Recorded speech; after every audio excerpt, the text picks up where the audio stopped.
if your top people are not leaving for more money, but because their relationship with leadership quietly broke long before the resignation letter. Welcome to the People Strategy Forum. I'm Sam Reeve, your host and CEO of CompTeam, where we've helped organizations design people-centered systems that attract and keep top performers. And today's topic is retention is a relationship, the leadership habits that keep top talent from walking.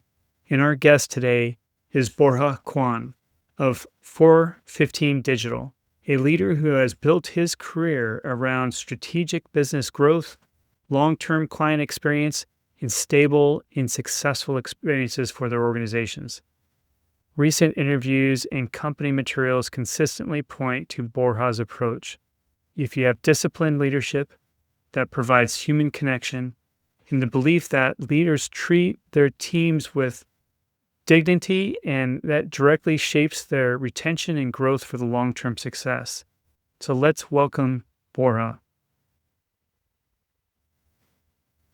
How are you doing today? Hey, Sam. Yeah? Good. How are you? Great.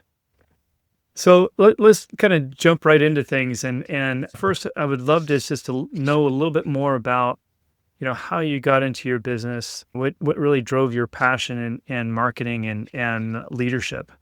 So can you tell us a little bit about that?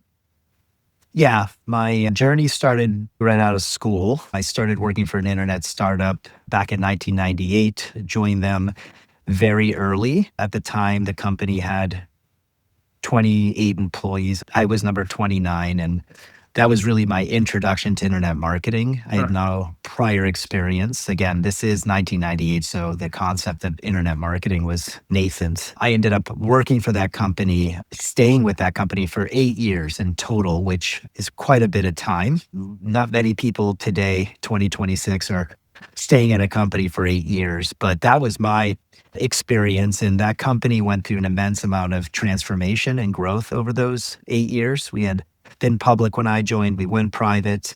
We went through the dot boom and the dot bomb. So seeing kind of the highs and lows of things was absolutely impactful for me. And I learned a lot having been part of a company that experienced all of that. We also went through a bunch of M&A activity. We were acquired, then we acquired our largest competitor at the time. So kind of being part of that integration process was super interesting. So I learned a lot in those years, met a lot of great people who were smart, who helped sort of teach me. And so that, outside of starting my own business, was probably the most fulfilling professional experience I had. And after leaving that company on my own terms, I was sort of interested in moving out to the West Coast. I was working on the East Coast in Boston, and I said, oh, let me try something new. I had traveled to the West Coast for business to visit customers, and I kind of liked it. And so I ended up deciding to move and change jobs after 8 years and a good run. Leaving on my own terms and on good terms was very satisfying. So ended up moving out to the West Coast, where I continued my career in digital advertising, working for another advertising company at the time. This was one of the largest advertising networks in the world, and was there for 6 years, brought in to help build out their performance marketing division. And from there, I did a little bit more sort of consulting, affiliate marketing, then ended up client side, sort of buying media, managing a large budget for a client, about $120 million a year in advertising. Oh, wow, yeah. And then from there, ended up starting my agency. So Borja, I mean, since you have experience in managing teams that are on both coasts, have you noticed a different type of management style that is most successful in one coast versus the other, or is it pretty much the same approach? Yeah, I mean, you can't say one is more successful than the other. There's a lot of success in New York, Boston. There's a lot of success in the Bay Area. So I think it's just a different geographic location. I did observe differences in terms of, I would say, culture and sort of way of doing business when I was working for a Boston-based company that had an office in Santa Barbara. I was, you could tell there was differences in the way I think we thought of business, or maybe the intensity that we had versus maybe the West Coast, East Coast versus West Coast. But ultimately, it wasn't sort of one way was right, one way was wrong. It was more Right. just different Sure. approaches to doing things. I think that's the nuance I was talking about, is just that maybe different approaches, different styles, both can be equally successful, but making sure that we're resonating with the people that we're working with is important. Which kind of brings me to the next step here, is that I know that you've had decades of helping stable organizations grow and become deeply committed to client experience and so forth. What was the secrets that you found in ensuring that you really had that good employee experience for your people that made them real good team members? Yeah, I mean, I think we are in a professional services environment. That is, the business we're in. We provide a service to the end customer. Um, and we are also in a very competitive environment. We're not Yeah. the only industry or business that competes with other people, but it's hyper competitive. We're working with large businesses. The folks that we're working with on a daily basis have a lot of pressure to drive growth and performance. And that pressure trickles down to us as the service provider. We are a growth business. We help businesses scale. That is really why we are hired. And so we're in that environment where we are being measured numerically. So Yeah. no matter how much someone likes me or likes a member of my team and enjoys their company, at the end of the day, that won't be sufficient to retain them as a customer. We have to really drive growth, i.e., results for them. And that's very easily measured, especially with digital marketing. It's very easily measured.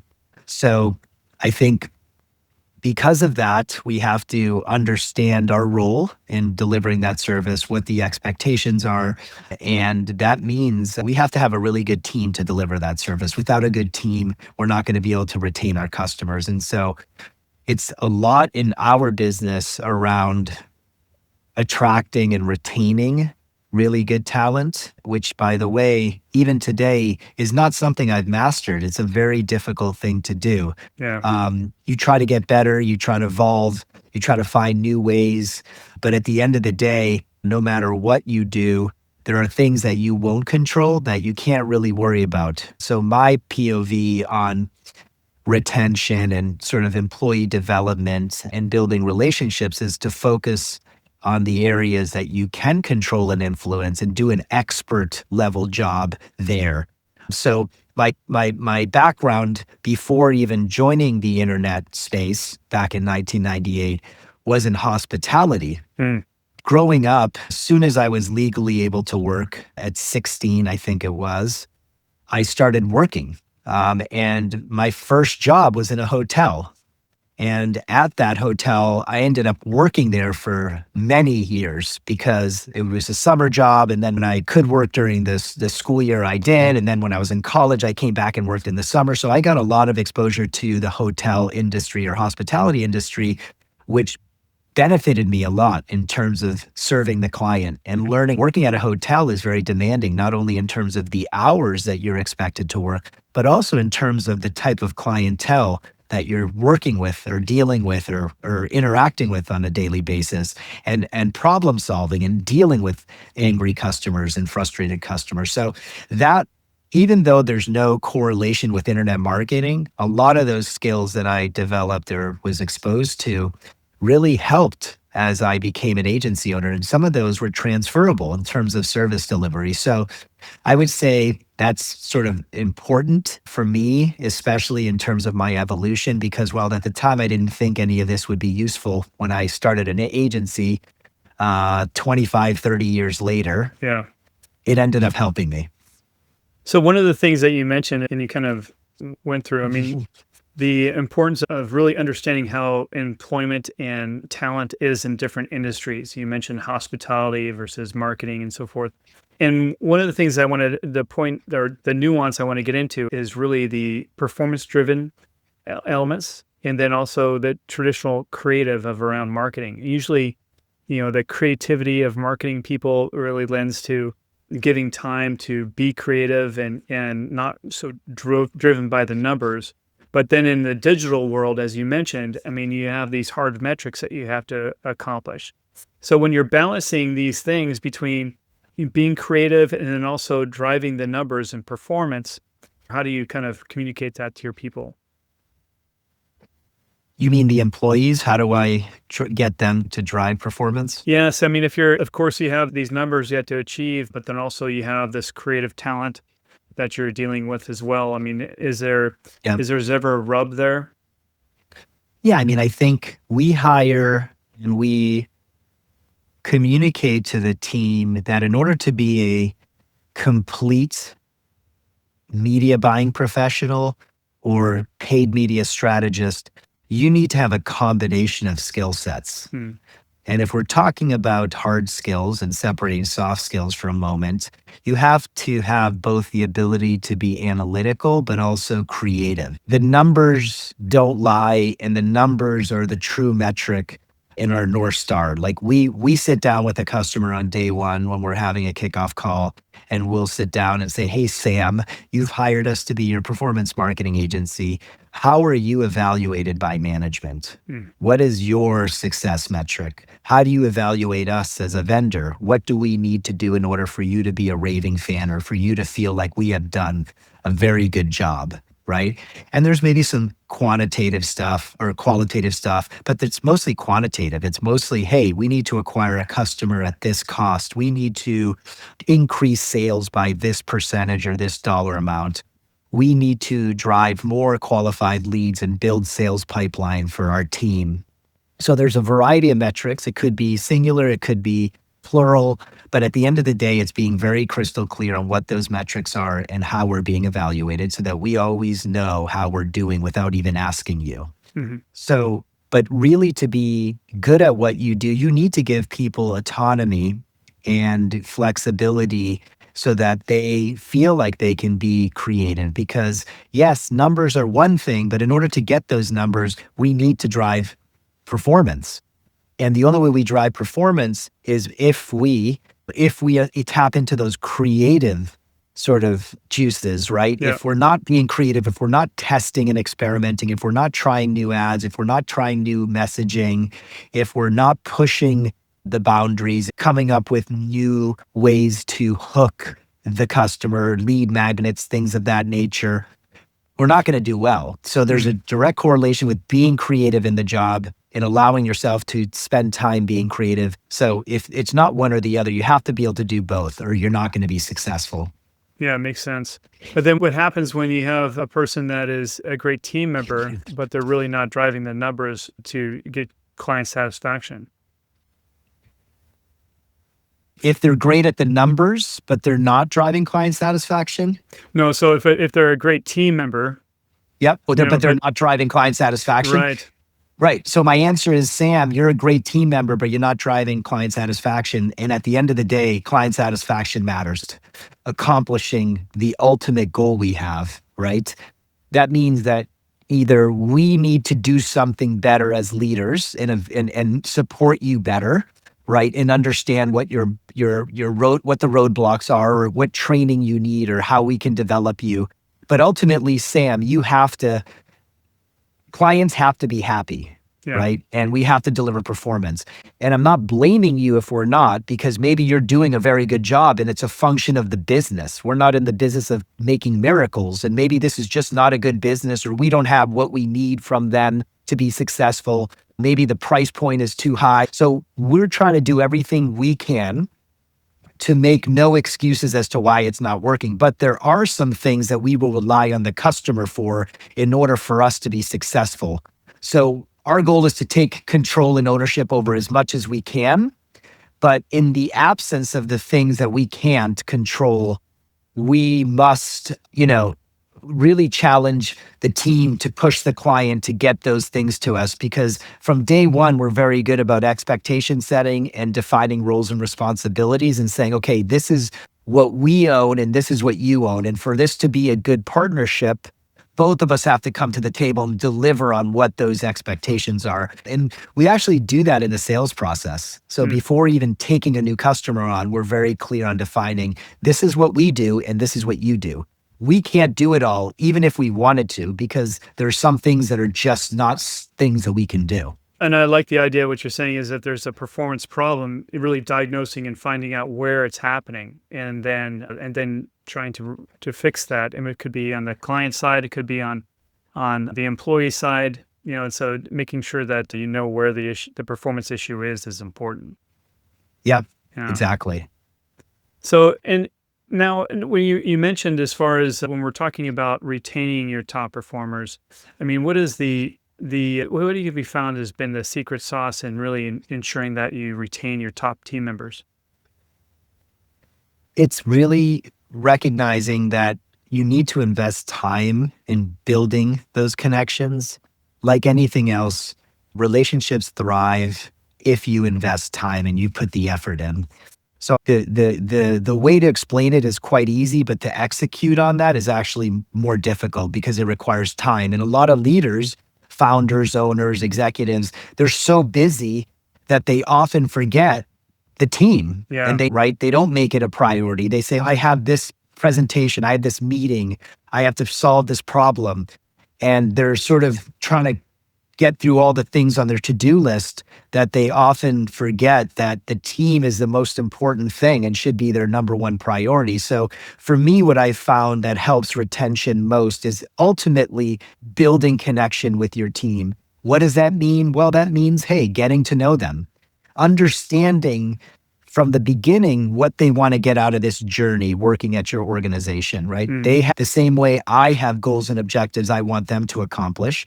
It's like a value exchange. I want to get something out of you and you want to get something out of me. Let's be clear on what those things are. And then let's work together to make sure that we're getting those from each other, right?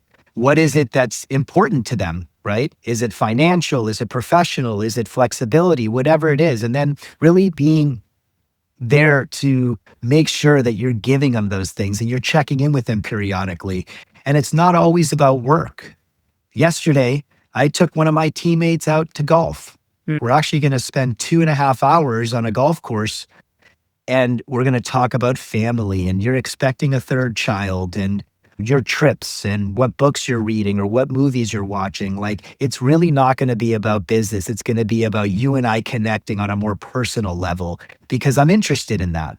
And that's not to say that I need to be best friends and we need to travel together and I need to take interest in their personal matters, but I do it genuinely because I'm interested.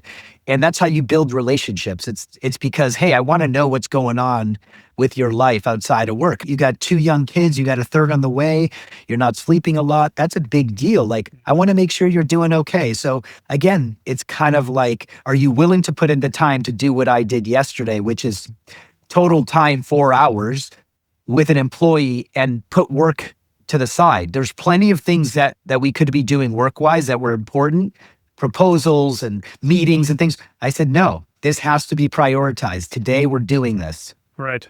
Nice. And so do you have remote employees as well? We do. We have some remote employees. Yeah. And so how do you keep connected with those remote employees? I mean, is it difficult to kind of get together and play golf? I mean, is there other ways that you utilize? Remote is nonsense. You and I, it's not going to replace being in person. So you can do remote, but you're never building deep connections remotely. It's just not a possibility. Yeah. So no one's going to convince me it is. It would be impossible. I could debate this for hours. And it's very simple. When you date someone, you meet them on the dating app, and I wasn't part of that generation. I'm married, have kids. You meet them on a dating app, but how do you cement a relationship? It doesn't happen on the dating app. It happens in person, right? We know this.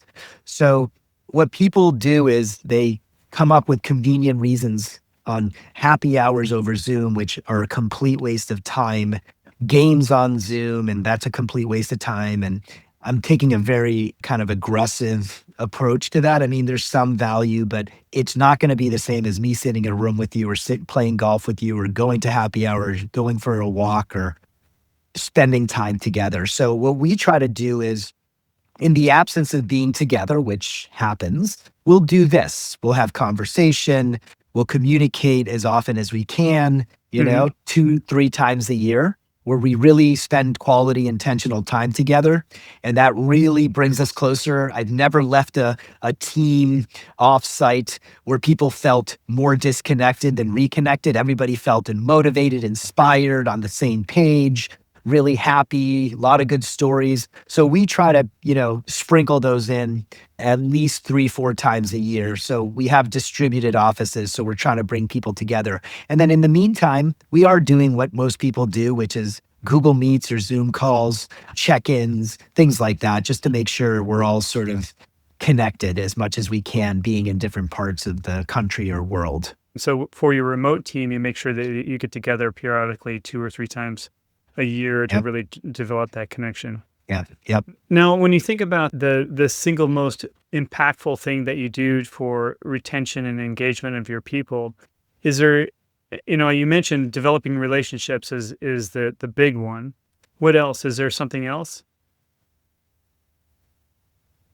Developing relationships, not just making the general statement. What does developing a relationship with someone mean? Right? It just doesn't mean like, hey, we see each other, we say hi. It's really building connection, Hmm. but it's really all about the execution.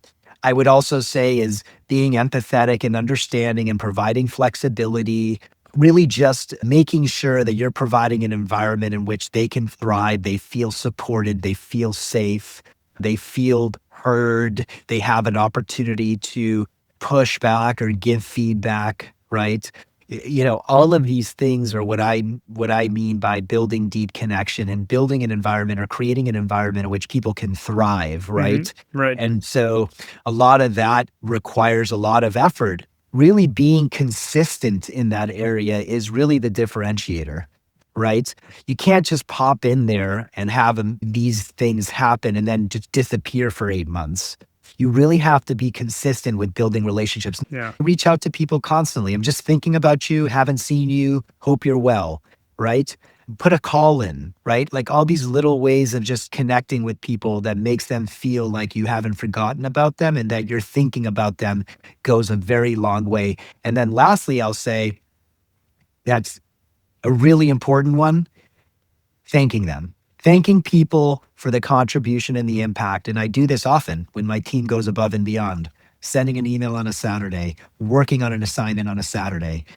Not expected, but appreciated. And it's kind of part of the job that you can't really ask someone to do it or demand them to do it. But when they do it, it shows me that they're serious and committed. And I want to recognize that. And I want them to know that I'm paying attention and that will not go unnoticed. Now, the other thing that you mentioned is that sometimes when you have a performance-driven organization and people are missing their metrics, you have to really look into the reason and then try to fix that, right?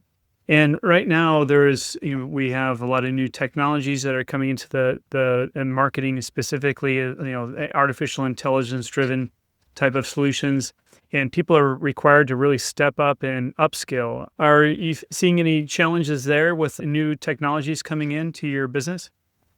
I'll focus on things that I'm worried about, which is the overuse or abuse of it. Hmm. I think we need to be embracing a lot of these technologies or tools that are available to us. And I view them more as tools, not things that are displacing or replacing the people that we have. But these are additive tools that are being introduced that we can build into our systems or workflows that allow us to be more efficient or provide a better experience or service to our customers. So I think what we have to be cautious with is how, when, and what we use these tools for, and know that they can be dangerous and they can have an adverse effect if improperly used.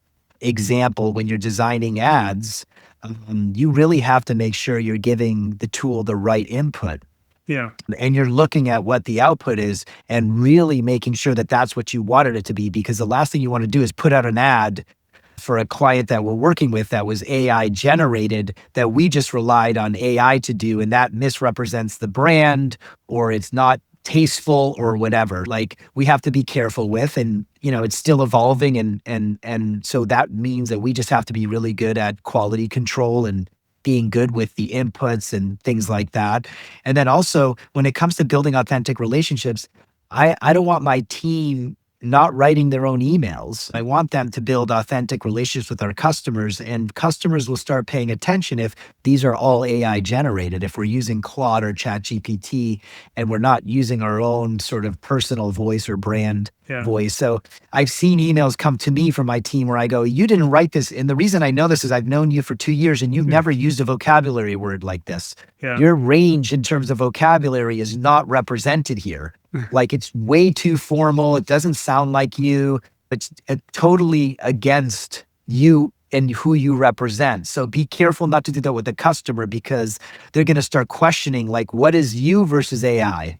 And so are you offering training to your people and setting these expectations with them? We have documents that they have to review, sign, and acknowledge in terms of what our sort of POV is on AI and the use of AI. We are definitely having training with them, and we're talking about it. We're saying, hey, let's use this. Let's make sure we use it in the right way. We're making our clients aware of the fact that we are on the AI train. We don't want to be an agency that's like, oh, no, this is AI thing is just a fad. It's going away. And we're being very sort of transparent with how we're using it, so they know it's part of our sort of process. And we recognize, though, that we're not sort of just using it without being very diligent about, like I said, the outputs. Right. Thank you for sharing a lot of your perspective here on leadership and engagement. I think that brings a lot of our listeners. I mean, a lot of our listeners out there are new founders of organizations. Some are more established, but being reminded about the importance of developing relationships and then recognizing people is critical. So thank you on that. Yep. So I know, Borja, you have a lot of things that are going on this year. What are you really excited about? I'm excited about the opportunity to make this business more than what it is in terms of size, in terms of offerings, providing more to our customers, helping them solve more problems. It's plenty challenging right now, in particular, given the economic climate, everything that's going on politically. Businesses are challenged, yet they're also under a lot of pressure to grow. So I feel like there's always going to be a need for the services we provide.